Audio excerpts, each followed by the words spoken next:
Halito ang kana sa Huchifoya Brian Oaster, Alapat High Country News. Human footprints recently found in White Sands, New Mexico are over 20,000 years old. That means indigenous people have been in North America much longer than Western science believed.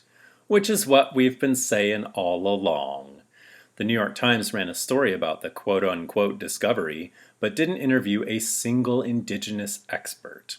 Our Indigenous Affairs desk editor Nick Martin serves up a scathing reproach of this tone-deaf Columbusing that asks why Indigenous voices are ignored, even when they're proven to be correct. Okay, moving on. Fence ecology is a growing discipline that studies how fences affect wildlife across the West, which currently has enough fencing to circle the equator. 25 times. But fences are difficult to study. There is no global fence map like we have for roads, and they're hard to see from satellites, so scientists have to use creative workarounds and partner with landowners to remove harmful fences and develop wildlife-friendly solutions. Michael Parks reports on that story. This month's feature by Jane C. Hu investigates how far-right extremists are depriving the West of public health officers. Waves of health officers have resigned, retired early, or been forced out of their positions through harassment and intimidation.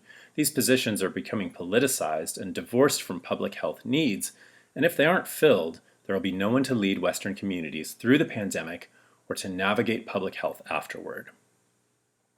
Alaska, Katmai National Park. It's Fat Bear Week, and only one bear will be crowned the fattest bear. How do we know which bear is really the fattest? In the fall, they're too fat to weigh, so they're usually weighed in the spring, with a pulley and a helicopter. But what is this, the Dark Ages? We can measure fat bears with lasers these days. HCN's Kylie Moore spoke with a Park Service expert who's using LiDAR, basically lasers, as a non-invasive way to pinpoint the girth of each grumbly candidate. So impress your friends with this unusual peek into the science behind Fat Bear Week. You can read all this and more this week at hcn.org. I'm Brian Oaster, and now you know the West. Chipizla Chiki.